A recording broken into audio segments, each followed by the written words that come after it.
Hello friends, आप कैसे हैं? आई होप कि आप अच्छे होंगे। तो आज हम फिर से क्लास 10 मैथ अध्याय 9 के प्रश्नावली 9.1 के क्वेश्चन नंबर 11 को सॉल्व करेंगे। यह प्रश्नावली यानी 9.1 जो प्रश्नावली है वो बहुत इम्पोर्टेंट है। इस प्रश्नावली से हर साल बोर्ड की एग्जाम में एक प्रश्न आते ही आते हैं। तो चलिए आइए हम 11 नंबर क्वेश्चन को पढ़ते हैं और देखते हैं कि 11 नंबर जो हमारा क्वेश्चन है वो क्या कहता है। एक नहर के एक तट पर एक टीवी टावर ऊर्ध्वाधर खड़ा है। टावर के ठीक सामने दूसरे तट के एक अन्य बिंदु से टावर के शिखर का उन्नयन कोण 60 डिग्री है। इसी तट पर इस बिंदु से 20 मीटर दूर और इस बिंदु को मीनार के पाद से मिलाने वाली रेखा पर स्थित एक अन्य बिंदु से टावर के शिखर का उन्नयन कोण 30 डिग्री है। देखिए आकृति 9.12 में टावर की ऊंचाई और नहर की चौड़ाई क्या होगी। तो देखिए हमारा आकृति में देखने से पहले हम क्या कहते हैं कि पहले हम लोग उन्नयन कोण को समझते हैं कि उन्नयन कोण क्या होता है। तो देखिए उन्नयन कोण किसे कहते हैं। देखिए यह एक लड़का है। यह लड़का जब सीधा सीधा देखेगा ठीक है। यह लड़का जब सीधा देखेगा तो एक रेखा बनेगा जिसे हम लोग क्षैतिज रेखा कहते हैं ठीक है।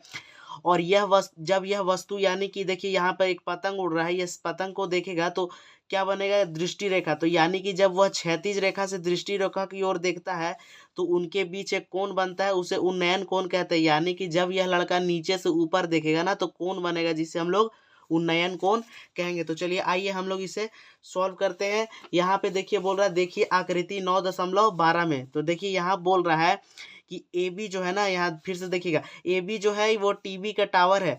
ये जो सी डी है यह एक नहर है। सी डी क्या है, हमारा नहर। सी से बी तक जो है ये हमारा नहर है ठीक है। सी बी हमारा नहर है और नहर का 2 तट होता है ठीक है। यहाँ पे आप समझिएगा कि नहर का कितना तट होगा, 2 ठीक है। नहर का मतलब देखिए, नहर का मतलब होता है नदी के जैसा ही होता है। इसका कितना तट होगा, 2, एक ये साइड तट और एक ये साइड तट। तो कहता है कि नहर के, देखिए नहर के तट पर एक टीवी टावर ऊर्ध्वाधर खड़ा है ठीक है। तो नहर का एक इधर तट है जहाँ पे ये देखिए टीवी का टावर है जो कि एकदम ऊर्ध्वाधर यानी कि सीधा खड़ा है। और टावर के ठीक सामने दूसरे तट के एक अन्य बिंदु से टावर के शिखर का उन्नयन कोण 60 डिग्री है। देखिए यह जो नहर है सीबी एक नहर है और देखिए इस साइड एक बिंदु यानी कि इस साइड नहर के इस साइड जो सी बिंदु है यहाँ से टावर के शिखर का, देखिए यहाँ ये जो टावर का एकदम चोटी है वहाँ शिखर का उन्नयन कोण 60 डिग्री है।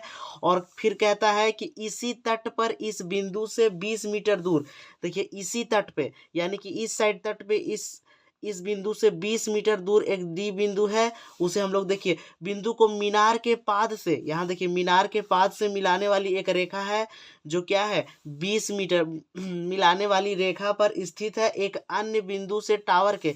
यानी कि ये 20 मीटर जो रेखा है इस बिंदु से दूरी पे है और इस बिंदु के क्या है, इस बिंदु से ये जो टावर के शिखर का उन्नयन कोण 30 डिग्री है ठीक है। तो हम लोग को ज्ञात करना है कि टावर की ऊंचाई यानी कि ए बी का ऊंचाई क्या है और नहर की चौड़ाई क्या होगी यानी कि सी बी कितना होगा। ये जो सी बी है वो क्या होगा और ए बी क्या होगा। तो हम लोग ये देखिए सी बी जो है ये वो नहर है, तो हम लोग नहर की चौड़ाई को x मान लेते हैं और ए बी को ए बी ठीक है। तो चलिए आइए हम लोग इसका स्टेटमेंट लिखेंगे यानी कि जो जो दिया है उसे हम लोग लिख लेंगे ठीक है। तो देखिए हम यहाँ पे लिख लेते हैं कि माना, यहाँ पे हम लिख लेते हैं कि माना यहाँ पे ए बी एक क्या है, टावर है ठीक है। यहाँ पे लिख लेंगे माना, यहाँ पे हम लिख लेंगे देखिए ए बी क्या है हमारा, टावर टीवी का। माना कि ए बी एक टीवी का टावर है और हम लोग नहर की चौड़ाई को x माने हैं ठीक है। तो नहर की, तो यहाँ ध्यान दीजिएगा कि हम लोग माना कि टीवी टावर की ऊंचाई क्या है, ए बी है।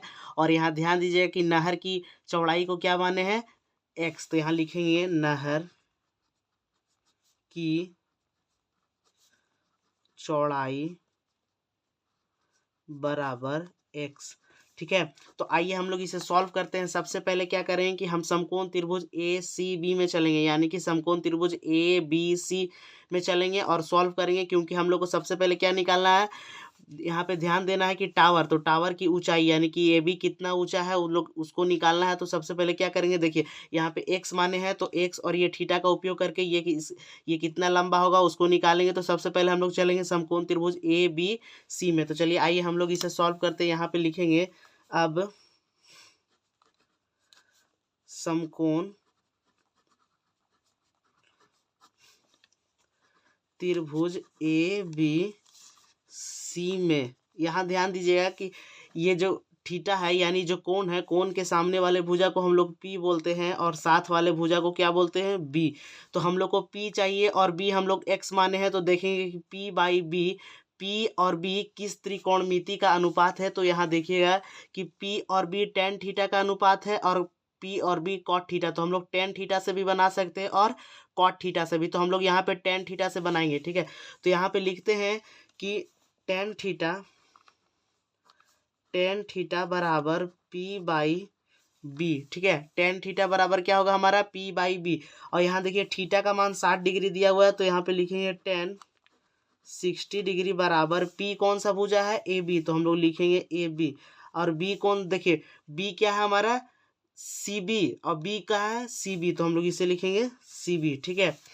और यहाँ पे टेन 60 डिग्री का मान क्या होगा, यहाँ ध्यान से देखिएगा कि टेन 60 डिग्री का मान हमारा क्या होगा, √3। तो यहाँ पे टेन 60 डिग्री का मान हम लोग लिख लेंगे √3। और ए बी क्या है हमारा, पता नहीं, ए बी हम लोग को निकालना। तो यहाँ ए बी को ए बी छोड़ देंगे और सी बी हम लोग क्या माने हैं, एक्स। तो यहाँ एक्स लिख लेंगे। √3 के नीचे कुछ नहीं है तो क्या है, 1।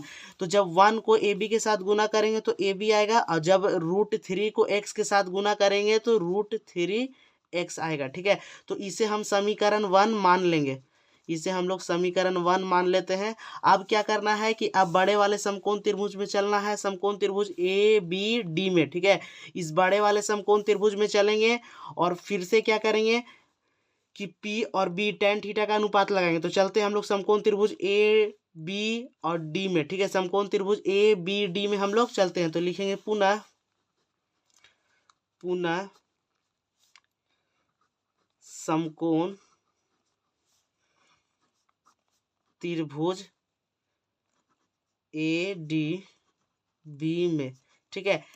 यहाँ ध्यान दीजिएगा कि ए बी डी बोले या ए डी बी बोले एक ही बात है, ठीक है।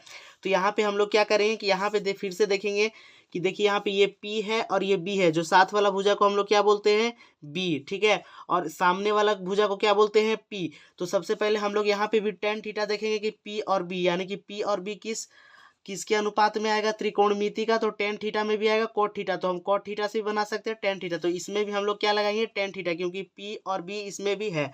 यानी जो साथ वाला भुजा होता है कोण के उसे हम लोग B बोलते हैं और सामने वाले कोण के भुजा को P बोलते हैं, ठीक है। तो यहाँ पे हम लोग लगाएंगे इसमें भी tan थीटा। तो लिखेंगे tan थीटा बराबर P बाई B। अब यहाँ देखेंगे कि tan थीटा का मान 30 डिग्री है। तो यहाँ लिखेंगे tan 30 डिग्री बराबर P क्या दिया हुआ है, देखिए P हमारा क्या है, ए बी। तो हम यहाँ लिख देंगे ए बी।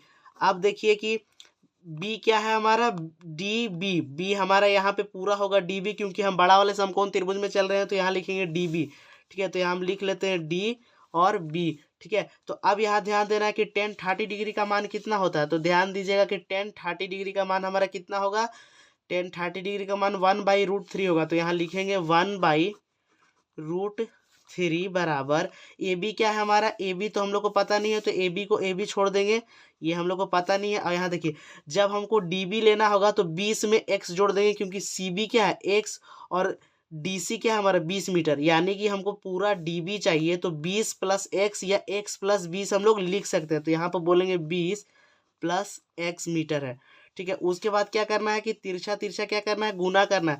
तो जब √3 से ए बी गुना होगा तो √3 × ए बी, और यहाँ देखिए 1 से गुना होगा 20 + x। तो क्या आएगा, वही वापस आएगा 20 + x। यहाँ देखिएगा कि इधर जो √3 है इधर ए बी के साथ गुना में है, तो वो साइड जाएगा तो क्या चीज में जाएगा, भागा में। तो ए बी बराबर 20 + x।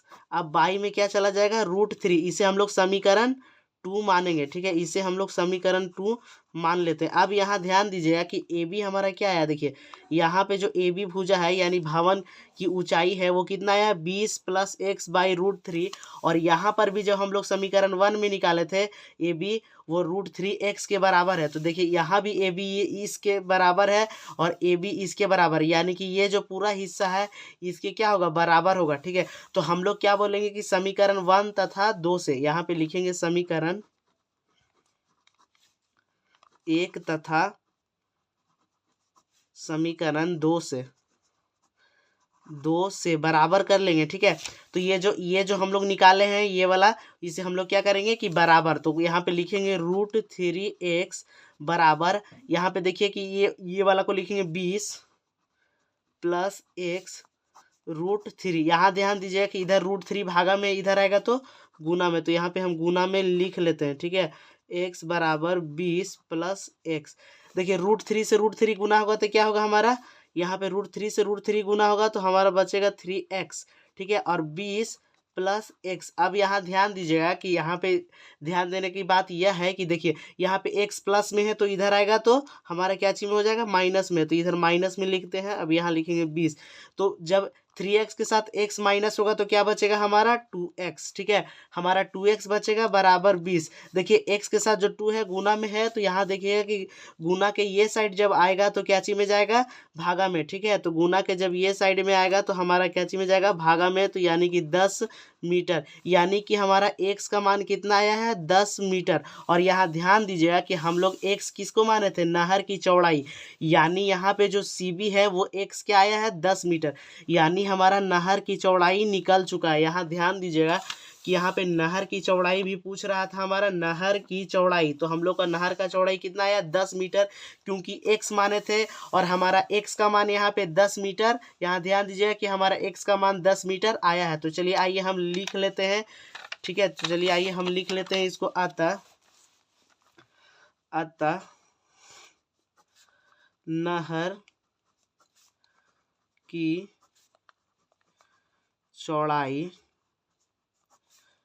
बराबर x बराबर कितना है हमारा, 10 मीटर। और उसके बाद और क्या पूछ रहा था, एक और क्वेश्चन था टावर की ऊंचाई। ठीक है, तो टावर की ऊंचाई यहाँ पे ध्यान दीजिएगा कि हम टावर की ऊंचाई कितना निकाले थे, AB √3x निकाले थे। ठीक है, AB जो हमारा √3x था, तो यहाँ पे लिखेंगे कि अतः टावर की ऊंचाई, यहाँ पे अतः लिख चुके हैं तो हम यहाँ बस लिखेंगे टावर की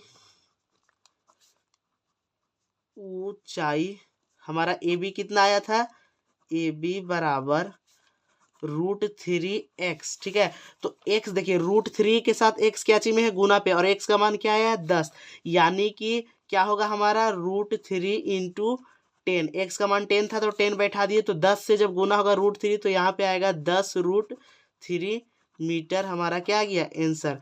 ठीक है, तो यदि आपको क्वेश्चन समझ में आया होगा तो वीडियो को लाइक और सब्सक्राइब जरूर करें। तो फिर मिलते हैं एक नए वीडियो में, तब तक के लिए जय हिंद।